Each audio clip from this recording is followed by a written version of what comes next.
Bonjour à toutes et à tous, c'est un plaisir de vous retrouver pour une nouvelle émission de 100% Quintet. Ce dimanche, on va prendre la direction de Cagnes-sur-Mer. Et pour quel Quintet? Il s'agit du Critérium de vitesse de la Côte d'Azur, l'unique groupe 1 de la saison sur la Riviera. L'épreuve a réuni 13 concurrents que vous connaissez très bien, ce sont des champions, le plateau est de qualité. On est gâtés.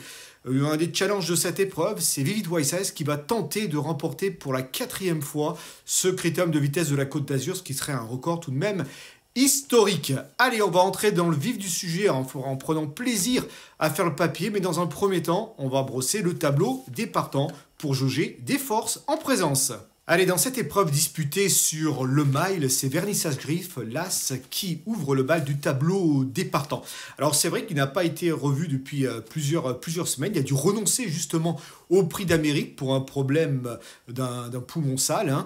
Il a travaillé depuis, il n'a pas couru depuis, mais il a travaillé comme il a fait un travail public plutôt convaincant. C'était au mois dernier à Bologne. Et c'est vrai que son entraîneur, son propriétaire, j'ai eu l'occasion d'en discuter avec lui. Il estime à 90% de sa condition. Ça peut suffire pour intégrer l'arrivée du Quintet parce que c'est vraiment un spécialiste du mile. N'oublions pas qu'il a une belle carte de visite. C'est tout de même le double lauréat de la loterie à Naples, un groupe 1.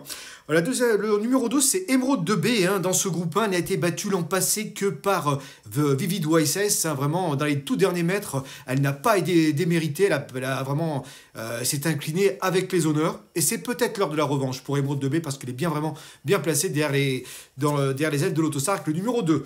Le numéro 3, Inma Rosa. Elle vient de se classer deuxième du Prix de Paris derrière Hussard du Landré dans un super chrono.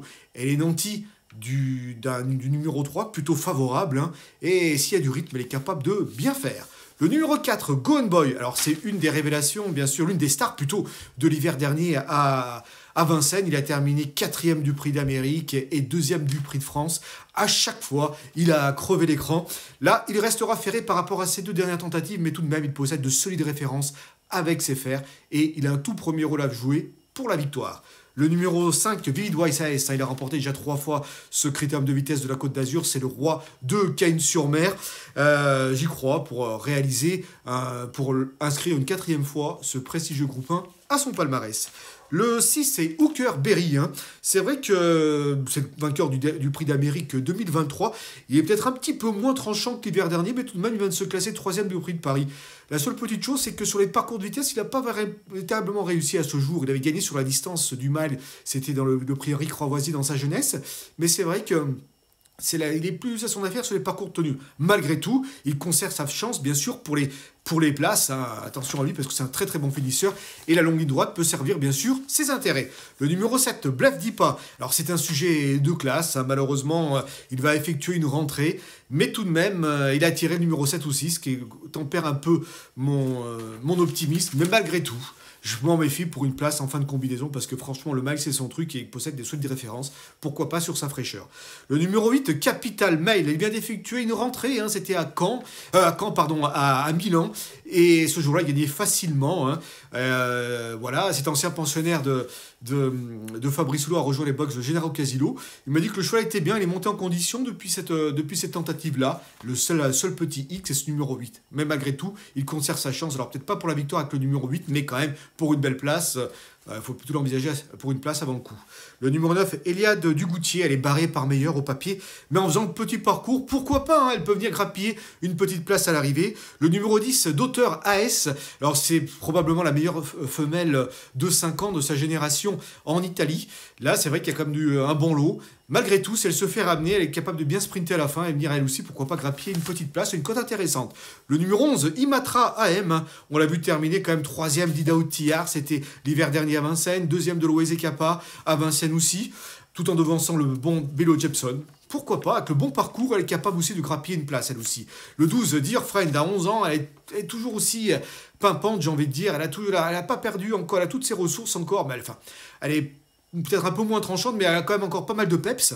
Et avec le bon parcours, en faisant ramener, elle peut, elle aussi, en finissant bien, venir grappiller une compléter la combinaison du quintet, au même style que Eric Zeuil, hein, Eric Zeuil qu'on connaît très performant bien sûr à Vincennes, mais pourquoi pas, c'est pas non plus impossible, même s'il est barré bien sûr par les shows de la première ligne, hein, notamment certaines stars qui ont joué les premiers rôles à Vincennes durant l'hiver. Je pense bien sûr à Inma Rosa, à Gone Boy et consorts.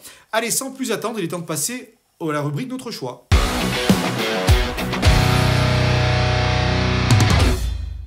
Allez, j'ai placé tout en haut de ma sélection un concurrent d'origine italienne qui se plaît à Cannes-sur-Mer. Vous l'aurez deviné, il s'agit de Vivid Wise. Alors, il relève le challenge d'un 4e sacre dans ce groupe 1, ce qui est tout de même historique. Il se plaît à Cannes-sur-Mer.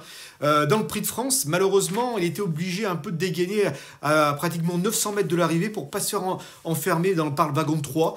Et c'est vrai qu'il a été obligé d'escorter Jovialité qui a imprimé un rythme relativement élevé. Malgré tout, il a employé, vraiment, il avait encore la tête jusqu'à 150 mètres de l'arrivée avant de ployer sous les attaques, mais sans démériter, hein. Alors je pense que cette sortie lui a fait du bien, il a dû faire monter en condition, parce que c'est vrai qu'il a eu un petit contretemps dans le Prix d'Amérique, il a effectué une rentrée justement dans le Prix d'Amérique, et ce jour-là il n'a pas été très chanceux parce qu'il avait des ressources mais il n'avait pas le passage. Mais je pense vraiment qu'il manquait d'une vraie course, et là, même s'il court bien sur sa fraîcheur, je pense qu'il va être à 100% pour disputer activement l'arrivée et pour défendre bien sûr un 4e titre dans cette épreuve. Alors on a une course référence à vous proposer, c'est l'édition justement 2023 de ce Critérium de vitesse de la Côte d'Azur. Alors c'est vrai qu'il s'est retrouvé loin durant le parcours, il a pu prendre dans le dos de Emeraude de B dans le tournant final, il a très bien sprinté pour venir coiffer non loin du but, hein, Emeraude de B qui était héroïque ce jour-là, tout comme lui-même, à Vivid Wise, parce que franchement il a trouvé les ressources nécessaires pour venir la battre, pardon. Emeraude de B, franchement, elle a réalisé ce jour dans ses courses références une sacrée course parce qu'elle était obligée de venir à 3 le nez au vent dans le tournant final. La 4e place était pour Vernissage Griffe, l'animateur, qui n'employait vraiment qu'à la fin. Franchement, il se comportait bien. Et la 5e place était pour Gone Boy, qui n'a pas non plus été très chanceux dans le sprint final parce qu'il avait Emeraude de B devant lui et à son extérieur Vivid Wise, donc il n'avait pas forcément trop le passage, mais tout de même sa performance était très enthousiasmante. Voilà, ces concurrents-là se retrouvent pour une revanche dans cette compétition-là. Alors, Vivid Wise à Cannes-sur-Mer, c'est vraiment le roi de Cannes-sur-Mer. D'ailleurs, on a un petit chiffre à vous proposer. En 8 sorties, il compte pas moins de 7 victoires, ce qui fait un pourcentage de réussite à la gagne de 87%, ce qui n'est pas rien. Et son plus mauvais classement, sa 8e sortie où il n'est pas terminé premier, il a terminé 2e. Donc tout de même, c'est quand même pas mal. Sachez que lors la précédente édition, il marchait quand même 1,91. C'est le second temps historique de ce critérium de vitesse de la Côte d'Azur. Et il ne faut pas oublier qu'en 2019, il marchait, quand il s'est imposé dans le Grand Prix du département des Alpes-Maritimes, il marchait 1,86 sur le mile. Et c'est vrai, ce qui fait de lui le cheval le plus rapide de France à ce jour. Voilà, c'est vrai que maintenant il a 10 ans, mais tout de même, il reste toujours aussi pimpant. On se rappelle de sa victoire dans l'International Trot. C'était en septembre à New York. Voilà, donc moi j'en fais mon favori, mais attention, il n'a pas gagné d'avance, parce qu'un cheval comme Gone Boy que j'ai placé en 2e position peut bien sûr trouver son jour dans ce groupe 1. Il ne faut pas oublier qu'il a battu il y a quelques saisons de ça, au Vivid Wise, c'était à Cannes-sur-Mer. Il l'a battu aussi lors de la saison printanière en Scandinavie. Donc c'est vrai que cette année, Gone Boy s'est hissé vraiment en 2023 parmi les meilleurs compétiteurs européens. On l'a vu terminer 2e de l'Elite Clopette.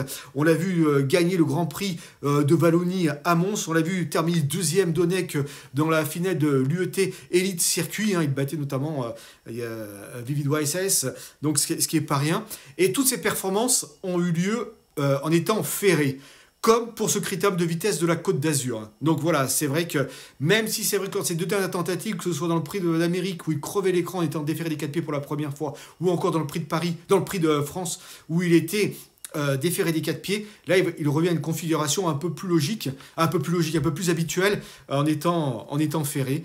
Malgré tout, en annonce de l'appui, ça peut être un avantage, quoi, de ne pas être totalement déféré, je pense, quoi. Enfin voilà, sur une piste qui peut être un peu plus dure liée à l'appui. Bon, tout ça reste encore conditionnel, on verra les conditions météorologiques. Hein, voilà, donc s'il peut être un peu plus dur, ce qui peut être un peu embêtant quand on évolue déféré. Mais tout de même, voilà, je pense que même Ferry, il a le droit de jouer un tout premier rôle à l'arrivée. Il ne faut pas oublier que dans le Prix de France, il marchait quand même 1,96, hein, c'est quand même pas rien, quoi. Donc c'est un des meilleurs chronos, il est vraiment en pleine forme. C'est un cheval qui pour moi, c'est avec des fers des 4P, il a passé un cap, mais même tout au long de la saison, il a été impressionnant. Et moi, j'y crois beaucoup, d'autant qu'il est nanti vraiment d'un super numéro par rapport à l'hiver dernier. Il a le numéro 4, hein, ce qui n'avait pas été le cas l'année dernière, il avait le numéro 9. Donc là, quand même, il sera vite dans le groupe de tête. En troisième position, j'ai placé Emeraude 2B. Elle n'a été battue que par elle a été battue avec les honneurs, comme je le disais dans l'édition précédente de ce Critérium de vitesse de la Côte d'Azur.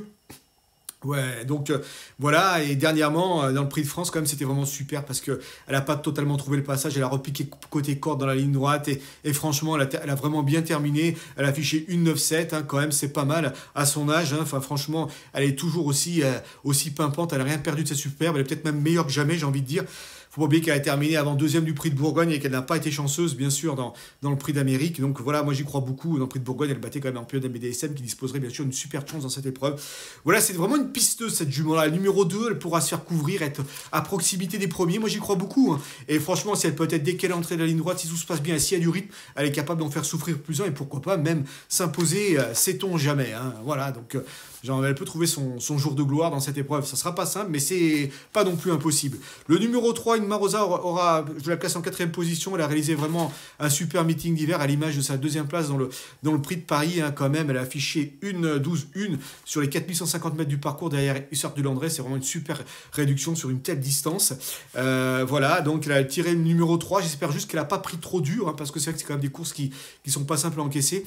Elle va débuter sur le mile, mais tout de même, hein, c'est une jument qui peut pister. Elle aime quand ça roule. Si c'est le cas, elle est capable de finir très très vite. Hein. Elle possède de solides références. On l'a vu terminer quand même deuxième d'Ida Outillard dans le Critérium des 5 ans. Elle a eu une belle fin de course. Deuxième d'Ida Outillard une nouvelle fois cet hiver dans le prix Marcel Laurin. Franchement, Céline là l'autorise vraiment à jouer les premiers rôles dans cette compétition. En 5e position, j'ai placé Capital Mail qui n'est plus à présenter. Il a gagné notamment sur ce mile l'été dernier, et même sur le mile du Critérium de vitesse d'Argentan. Il se paie sur cette distance, hein, c'est le 3e de la loterie également sur cette distance-là. Il a rejoint les box de Gennaro Casillo il y a à peu près 2 mois et demi. Le cheval monte en condition, comme je le disais en préambule. Il vient de gagner à Milan. Seul League, c'est son numéro 8. Hein, comme l'a dit Gennaro Casillo dans nos colonnes, ça complique tout parce que sinon, il aurait été super confiant pour jouer un tout premier rôle. Maintenant, avant le coup, voilà, c'est plus une place qui est envisageable. Mais sait-on jamais, hein, s'il a le bon parcours et qu'il y a de la bataille, il peut peut-être venir ramasser les morts à la fin. Voilà, donc ce sont mes 5 préférés. Alors, on va récapituler ma sélection dans la rubrique Notre choix.